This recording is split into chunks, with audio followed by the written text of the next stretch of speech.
Dorival, vou falar sobre Dorival, porque tem a fala importante de Dorival na entrevista coletiva, né? E perguntaram pra ele sobre a pressão que ele tá sofrendo no Corinthians. 6 jogos sem ganhar já. E ele fala que ele dá pouca importância pra isso, que ele tá acostumado, né? Que no Brasil é assim mesmo, né? Então, se você perde, se você tá pressionado, você cai. Ele falou, se for da vontade da diretoria... Se for da vontade?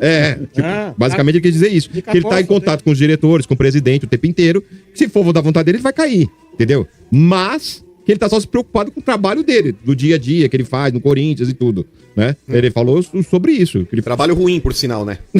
Mas... Você elogiou ele aí? Eu sempre fui crítico. Eu sempre fui crítico. Então, faz quanto tempo a Supercopa? Foi no começo de fevereiro, né? Inclusive, o único jogo decente... Nem só, pô, já tá malhando o cara. O negócio é o seguinte, cara. Eu sempre fui crítico do trabalho do Pardival Júnior.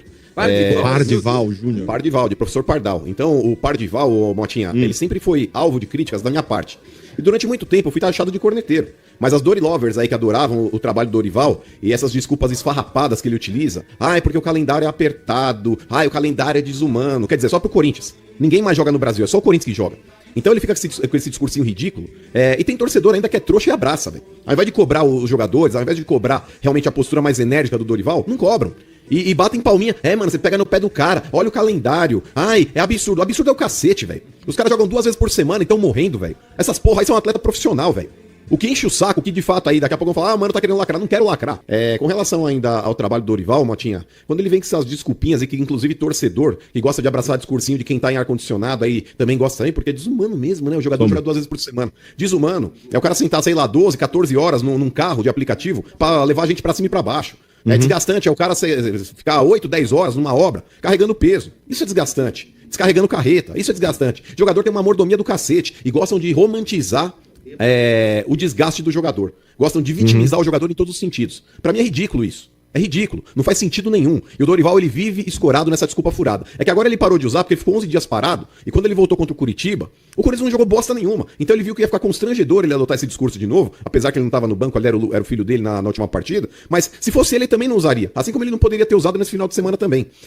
Pra mim é constrangedor, Mota, ver um time comandado por esse técnico, que, volto a dizer aqui, pra mim não tem padrão, pra mim não tem organização, pra mim é um time que vive batendo cabeça, amontoado dentro de campo, e pasmem, conseguiu empatar com o fraco time do Santos, cara. O Rony era lateral dos caras ontem, cara. O Rony era lateral. O Corinthians, ele pegou uma sequência, Malta, que eu falei agora há pouco, Dodô, meus amigos aí também, que o Corinthians, se ele quisesse buscar algo no Campeonato Brasileiro, ele tinha que fazer pelo menos, no mínimo, 7 pontos nesses 3 jogos que o Corinthians tem aí. Curitiba, que acabou perdendo em casa, Santos, que ele empatou, e agora Chapecoense no próximo. Ele deveria fazer 7 de 9 disputados. Até agora ele fez 1. E eu não tenho garantia de que ele fará mais 1 na próxima rodada. Porque o Corinthians hoje continua sendo um arremedo de time. Ontem ele teve a pachorra, cara, de recuar o Bidon. Eu não sei porque o Bidon jogou mais recuado do que o André. Eu não sei porque que ele jogou mais recuado que o André. O André serviu mais de camisa 10 ontem do que o Bidon. Quando o André deveria jogar mais pra trás e o Bidon mais pra frente. Então, nada faz sentido no time do Dorival. E ele com aquela cara lá de não sei o que eu tô fazendo, com aquela mãozinha no queixo, na frente do banco, ele vendo ali o Corinthians tomar, por exemplo, um amasso no começo do jogo, e achar um gol no contra-ataque, beleza, foi um golaço ali. O Caio César pra mim foi um dos pontos positivos da partida de ontem. O Memphis também desencantou. Primeiro gol do Memphis aí em 2026, também tava devendo pra cacete, mas ontem fez um golaço. E cara, no minuto seguinte, sei lá, 2, 3 minutos depois, o Gabriel Paulista dá aquela pichotada e tomou um empate. Mas cara, mesmo tomando o empate do Santos ali na Vila, tinha tudo pra ir pra cima, como ainda teve chances, mesmo jogando mal ainda no primeiro tempo. Teve uma cabeçada do Gustavo Henrique, que o Brasão fez um milagre. Teve um outro chute aí do Caio César ainda no final do primeiro tempo, que ele também fez outro milagre. E pra mim, se tivesse que acontecer ontem a vitória de um dos times, seria do Corinthians, que entregou mais do que o Santos, mesmo com as deficiências técnicas que o time tem. O Corinthians hoje, Mota, ele precisa melhorar em 3 setores que são fundamentais. Tático, porque pra mim o Corinthians é um amontoado, é um time que vive muitas vezes aí com aquela... o domínio de bola, que é ilusório, é aquele domínio de bola que você pode ter uma posse, mas você não sabe o que faz com ela, é toque do lado e pra trás. Então, taticamente, o Corinthians ele vive com esse passezinho aí de lado e pra trás. Quando o adversário faz um abafo, ele estoura a bola pra frente, rifa a bola. O Corinthians hoje vive disso. É lançamento longo do Mateuzinho pra dar bola no Memphis, que não briga por uma bola, e o Caio César, que não tem talvez a estatura de andar numa montanha-russa da Disney. Então, não faz sentido você jogar uma bola aérea pra esses caras disputarem pro sistema defensivo de ninguém. Então é ridículo, cara, é ridículo, não tem o menor sentido. O Corinthians ele precisa se aproximar mais, criar tabelas que envolvam o adversário e aí sim você construir jogadas, porque um grande time tem a condição de fazer isso. O Corinthians ele não tem um elenco tão vasto, mas de time de 1 a 11 ele tem um time competitivo sim, só que é mal trabalhado, é mal treinado. Eu já falei o primeiro tópico, parte tática, parte técnica também. Muitos jogadores do time precisam entregar mais do que estão entregando. E pra mim é responsabilidade do treinador também exigir que esses caras corram mais, que eles se dediquem mais, que eles voltem a jogar o que já jogaram. O Bidon esse ano também é uma figura na parede. Você tem lá, por exemplo, o Garro, é uma eterna promessa desde que chegou. Fez os primeiros jogos ali, foi bem. Depois aí também daquela lesão, nunca mais voltou a ser o mesmo Garro. Assim como a maior parte dos jogadores do Corinthians. Ontem o Memphis entregou. Só que, porra, primeiro jogo que ele joga de forma decente em 2026. E independente do gol, acho que depois o Memphis ele foi aleijado de novo pelo esquema do Dorival. Daqui a pouco a gente pode falar um pouco mais pra frente, se ligar um corintiano. Mano, só rapidinho, 19 horas e 2 minutos. Repita. 19 e 2, a Voz do Brasil vai ao ar às 21 horas hoje. Tá bom. Beleza. Mano, vamos e falar... com relação ainda, só pra terminar, Mota, com relação ainda a outro aspecto, já falei aqui do tático, do técnico e agora do físico. O time do Corinthians aí no segundo tempo, talvez principalmente pelo fato de correr errado durante boa parte do jogo, acaba se desgastando muito, cara. Chega aí em boa parte do segundo tempo, por volta dos 15, 20, o time do Corinthians já tá com a língua no tornozelo. E, cara, na boa, não faz sentido nenhum você ter um time cansado que não produz. Porque se você pega lá, por exemplo, um time que muitas vezes ali tá atacando, fez aquela blitz pra amassar o adversário, tentar construir a vitória ainda no primeiro tempo, você fala, porra, correu pra cacete, criou muito, foi um time que foi pra cima. Mas, cara, não. O Corinthians é aquele time chato. Uma pedra no rim ontem ia ser menos pior do que essa merda desse jogo. Que isso? E por culpa do Corinthians. A obrigação ontem, Domênico, mesmo jogando na Vila Belmiro, era totalmente do Corinthians. Por mais que o Santos estivesse com Gabigol e Neymar, o Corinthians tinha obrigação ontem de fazer uma partida melhor do que entregou. Não foi a tiriça que foi contra o Curitiba, verdade. O time teve um pouco mais de personalidade em campo. Mas mesmo assim, muito aquém do que o torcedor espera. E tudo isso pra mim tá na conta do Dorival, Motinha. Boa. Ô, mano, deixa eu falar. Então tem algumas coisas do Corinthians, assim. O Lingard, né? Vai precisar de mais de 10 dias de preparação aí, porque vai ser avaliado pela comissão e tudo. Fora isso, tá esperando a documentação que ainda não vingou, né? Tá demorando pra regularizar ele aqui no Brasil, vir os documentos, aparecer no BID e tudo, mas ele vai precisar de mais de 10 dias de preparação, viu? Essa é a notícia do Lingard. Agora... Não, aí também não me espanta também, porque o Lingard, cara, ele tava jogando no futebol sul-coreano e a última partida que ele fez foi em novembro, cara. Então não adianta você colocar um cara desse aí queimar etapas, porque a gente viu o Caio César também vindo do mundo árabe, que inclusive ontem, pra mim, foi o melhor jogador do Corinthians em campo, mas ele se lesionou também. Na primeira partida que ele foi fazer, se eu não me engano, foi contra, acho que o Velo, talvez, aí uma das últimas partidas da fase de grupos do Corinthians aí no Campeonato Paulista, ele acabou se machucando. Ou Capivariano, sei lá. Mas ele teve essa oportunidade e acabou não conseguindo fazer. Nesse ponto, então, Mota, você vai tentar queimar uma etapa para fazer uma estreia um pouco mais cedo do que o pessoal do departamento médico tá prevendo. Você pode colocar talvez aí o contrato dele, que é de 6 meses praticamente, pouco mais de 6 meses, aí em risco. Acho que vale a pena estrear quando realmente estiver pronto. Boa, duas notícias importantes. Primeiro, assim, que o Lancelotti falou do... O Ancelotti falou do Hugo Souza, né? Perguntaram pra ele se o Hugo Souza e tal. Ele falou, mas até maio tudo pode mudar, né? Então, que o Hugo Souza não foi convocado, todo mundo tá esperando que o Hugo Souza fosse convocado, né, mano? Mas o Ancelotti falou que até maio tudo pode mudar, né? O Hugo Souza, Motinha, é mais ou menos igual ao Neymar. O treinador já sabe o potencial do cara. Então você não precisa ficar testando o Hugo. E o Hugo não vai pra ser também o titular, né? Então se ele for... terceiro goleiro?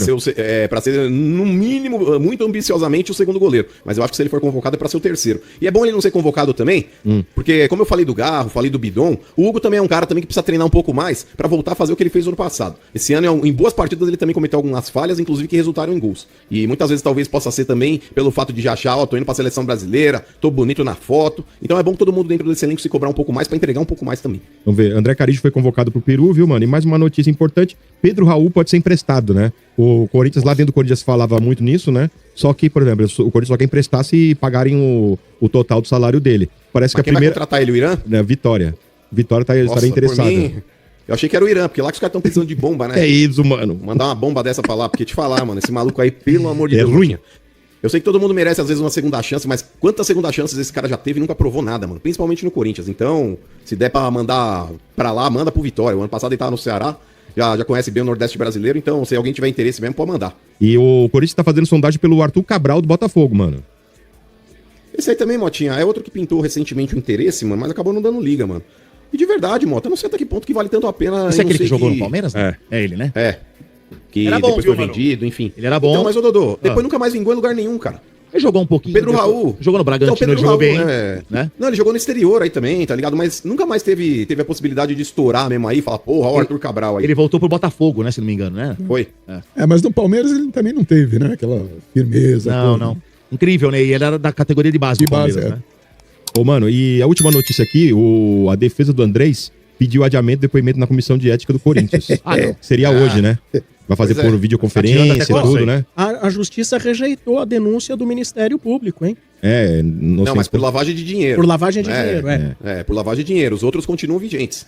É que o Ministério Público tinha alegado que naquele fato do cartão corporativo, isso daí caracterizava a lavagem de dinheiro. Aí a juíza acabou da Vara do Tatuapé, falando que lavagem de dinheiro não configura, porque o dinheiro tinha origem e por mais que possa ter sido gasto aí de uma maneira, vamos colocar assim, irregular, não houve, talvez aí a mácula do dinheiro. O dinheiro era ok, só foi usado para um outro fim, mas as outras denúncias continuam vigentes ali contra ele. Então é isso. Mas, Mota, aí que tá, a defesa dele, qual que foi a alegação da defesa? Não, eles pediram o adiamento só, mano. Não temos aqui a causa, né? Por que eles pediram... Deixa eu ver aqui, você fala. Olha lá, a defesa do André Sanches pediu, entrou com uma petição para adiar o depoimento da Comissão em Ética e Disciplina do clube, marcada para essa segunda-feira. Não fala os motivos. Os Mas aí, de qualquer maneira, estão usando o artifício jurídico que lhes permite. É pra Corinthians, né? tentar... Tem que falar assim, cara. Boa, Motinha. Não, mas é que tá, pra tentar empurrar pra baixo do tapete essa sujeira e essa bandalheira que acontece lá dentro.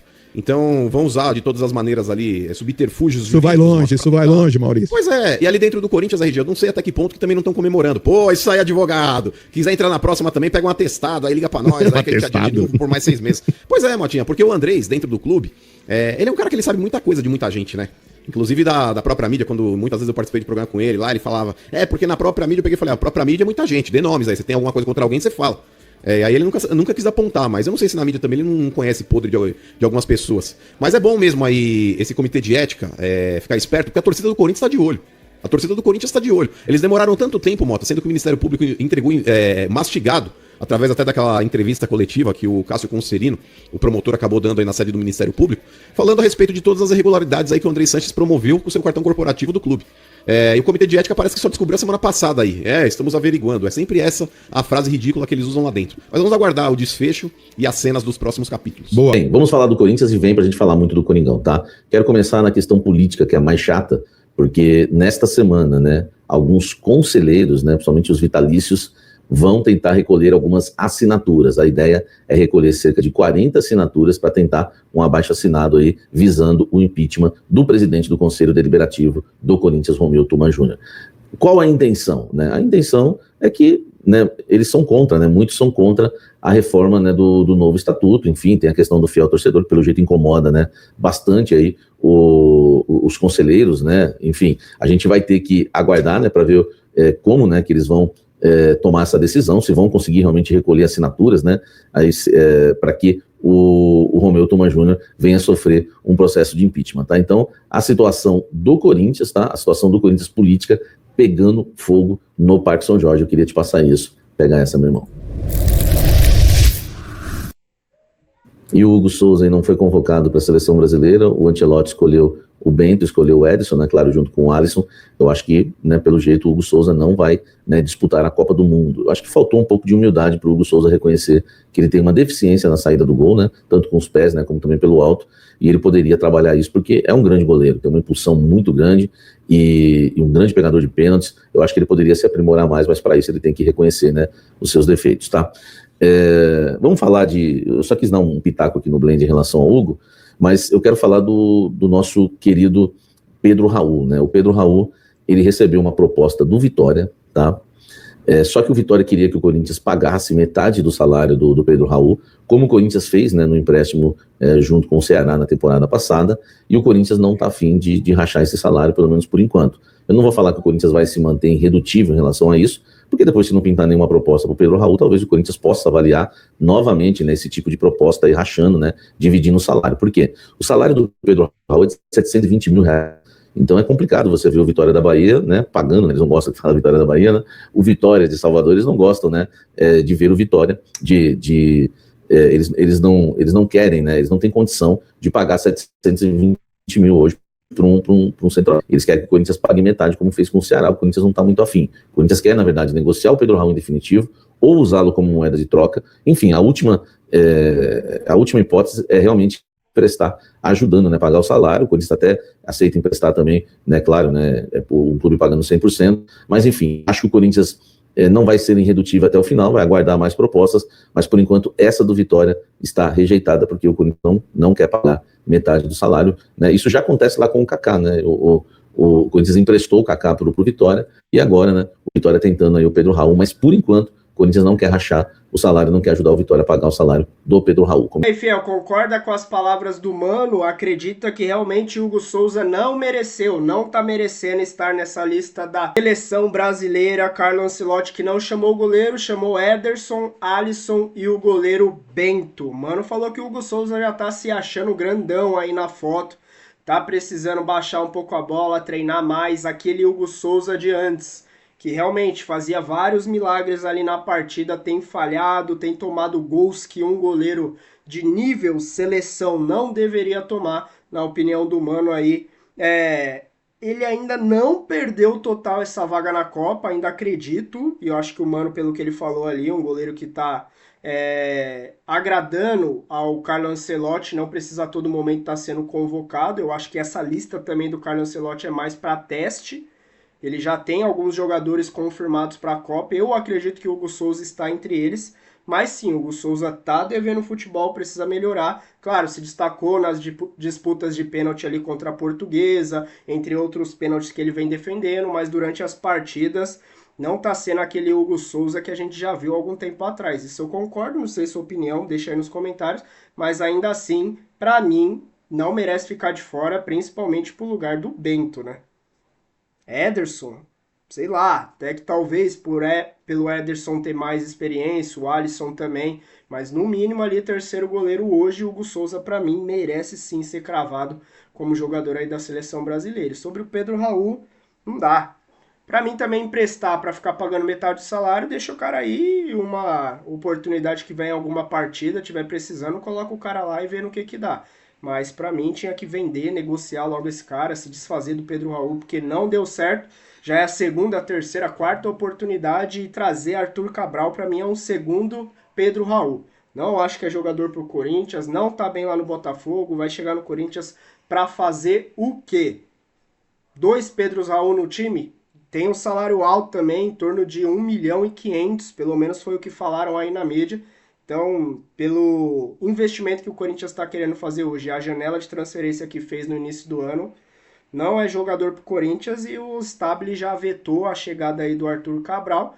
Marcelo Paschi que criou interesse aí no jogador, hein? Não sei sua opinião também, deixa aí nos comentários. Se inscreva no canal, Fel. Nos ajude a chegar a 40 mil inscritos aqui. Eu sou o Luan. Deixa aquele like que ajuda demais o nosso trabalho aqui no YouTube também. Até o próximo vídeo. Valeu!